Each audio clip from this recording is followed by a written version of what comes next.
Hi, I'm Dosia McKay. I am a composer of music for concert, stage, film, and modern dance.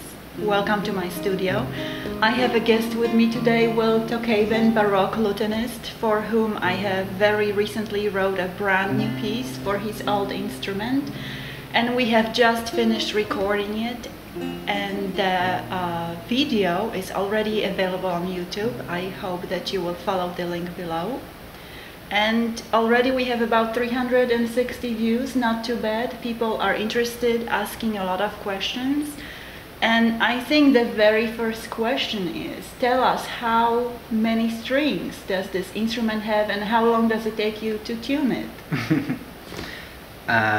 Well, as far as tuning, sometimes it happens right away and sometimes I get lost in trying to tune and it takes a while.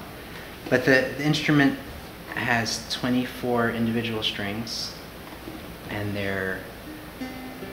most of them are paired into courses. And there are 13 courses on this instrument. It's a 13-course Baroque lute.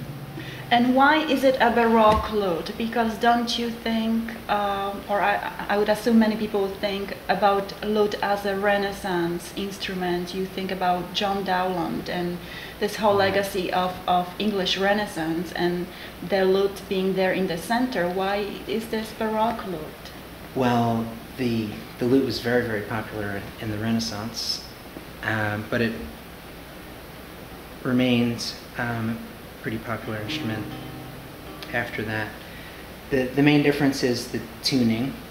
The Renaissance lute is tuned similarly to a modern guitar, and this is tuned to 2 D minor chords, and then the remaining bass courses are tuned to whatever key you're in. I must confess, this was very unexpected for me, especially the tuning of the instrument. When you asked me to write a piece for you, my first thought was, well, maybe I can try to remember my guitar studies, because I began studying music on classical guitar when I was about 9 years old or so, and I thought maybe I can consult what I used to remember a long time ago. But then I realized you sent me the chart of the tuning, the D minor tuning, and the range of the lute, and I realized, oh my goodness, what have I gotten myself into? But I drew a chart. It was a cheating chart for myself, where I drew all the strings and I placed all the pitches in their respective spaces, and I remember just consulting the chart all the time with every chord, every phrase. I was trying to make sure that it was really playable. And that's apparent because it is playable. Well, do you know how much work went into it, and do you know how many ideas I had to discard? And I don't know if it's good for me to talk about my compositional frustration, but this was a big challenge to write for an instrument that I really had no knowledge of. And there were times where I heard a beautiful chord, or I heard this beautiful melody, or a phrase I really wanted to follow, and in the computer or in my mind it sounded, well, at that time it sounded fabulous. And then I confronted my little pencil chart in my notebook, and the chart said, no way, it's not playable. And many times I kept remembering that you can only use 4 fingers of your right hand when you play, so there was another limitation. And of course the left hand, you know, the stretch of the left hand, is it what, 4 or 5 frets? Yeah, 5. But somehow we got through it, and we met a few times to make sure that it's really playable. And just to be fair, you did throw out a couple of notes that were not playable, but for the most part it worked well, so I'm happy. Yeah, I'm very happy. So I asked you a while back about your strings, and you are using modern strings. This is obviously a modern instrument that was made according to the old patterns. But there is one area in which you are a purist, and that is notation. Because when I was writing your piece, I wrote it in the traditional guitar notation in the treble clef.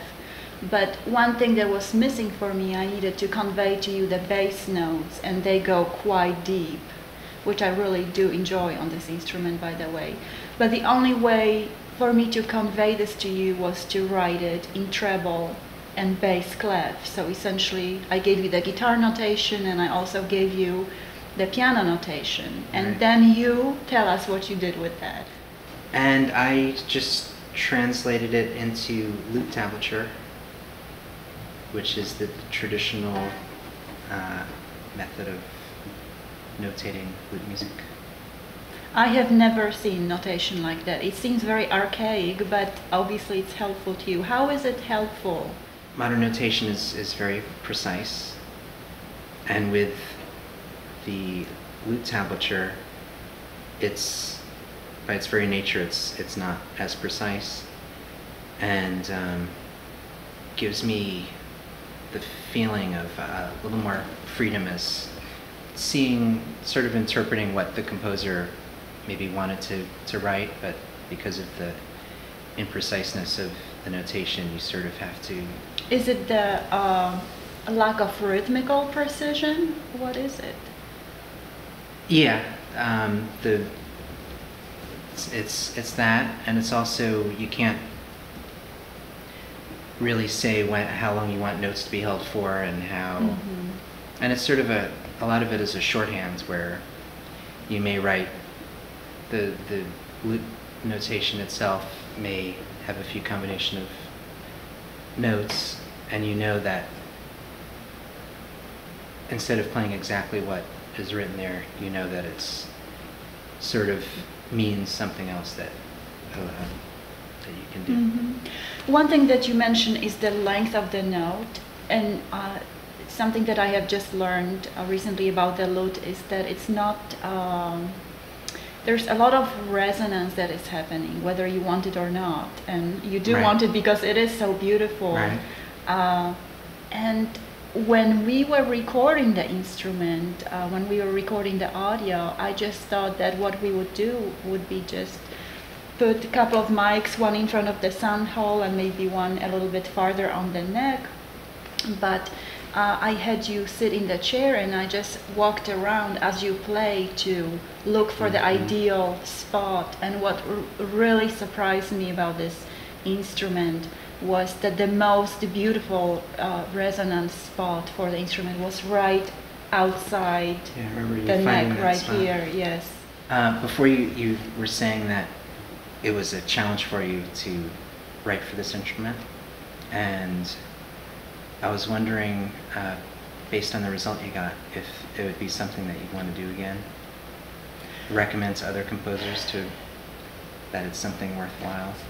The way I see composition, and the reason why I even do what I do was and is because of the challenge. So every time I start a new piece, I can get into this panic mode when I realize, who am I fooling? And how quickly are they going to discover that I really don't know what I'm doing? So every composition is a challenge, regardless of whether I know the instrument or not. So yeah, I welcome the challenge, and I would do it again, because I think the fun is in the challenge, and in coming, I feel coming to the instrument with certain humility, where you learn the instrument and you are in service of the instrument and of the performer. Because I might have grandiose ideas about what I want the piece to be and what I want it to sound like, but at the end of the day, the question is it performable? Is it idiomatic for the instrument? I like the idea of pushing the envelope a little bit and giving a performer a challenge on an instrument, but you really do have to respect what. I hope I didn't challenge you too much. I know we had a few sessions. There were a few spots that were challenging. Yeah. But especially, I think our biggest issue was really the bass notes, because I am really particular, at least for this piece, I was very particular about the path that the bass notes follow, and I have a very strict training with counterpoint, and I really sort of have been a faithful student of the music of Johann Sebastian Bach, and just to examine the elegance of his bass lines and to know what's possible. You know, how could you not want the same for your own music? And I would write something for you in a certain octave in the bass, and you didn't follow that, and that was so frustrating. But that's not right. Well, I remember the instrument. Yeah, tell because us of the what octaves happened. in the octaves in the bass strings. That was really frustrating you a few times, because you wanted to hear that, but you were hearing the octave. That's right. And there were a few places in the piece where I tried to just play the fundamental. So that was fun. Yeah. And also, with what you wrote, I had to add a few. I hope nobody would notice, but he had to disfigure his instrument. Yeah. I don't remember what happened, because you gave me the range of the instrument, and I thought I followed. You didn't? I did, yeah. And I thought I followed it, but. Well, luckily, this was what you wanted was within the realm of possibility. Are these toothpicks here that you glued on? They are. I filed them down and glued them on, and I have little pieces of tape on them because they were popping off. So. And will you take them off? No. I think I'll try to the memory of the get piece. some nicer wood, and put some permanent ones on, because those notes sound pretty nice. I was wondering, what was your inspiration for the piece? Where did you get the material for it? The process, the very early stages writing for every piece are different for me, but when I write for a specific player, it's somehow easier for me, because I begin to look for the inspiration in the player. So with every commission, I try to put a little bit of the personality of the player into the piece. So when you ask me, I begin to think about what you might enjoy playing, and not knowing you really very well at the time. One thing I did notice about you, you really came across as a really quiet and introverted person. And I really wanted to explore that in the piece, especially since the instrument itself feels like an introverted instrument. I'm not sure if I can categorize it. It's not a coincidence, though. Maybe that's why you have found your soulmate in your instrument. I feel that's what happened here. So yes, your personality, but also I wrote it in the summer of this year, 2013, and it was a very strange time where it seemed like everywhere I turned, people were breaking up, and even close and distant friends were separating. And somehow I had this forlorn feeling around that time. So those two things came together for me. And of course, the piece is entitled Parting, so that's what it's about. It's very nostalgic, very sad, very convoluted at times, but very much in line with this introspective and introverted personality of yours, if you don't mind me saying that. No, that's fine. So if you haven't heard the piece yet, it's on YouTube. I will put the link below in the description. I hope you will find us on Facebook, Twitter, all over the internet, and on my website at www.dosiamackay.com. And thanks for watching.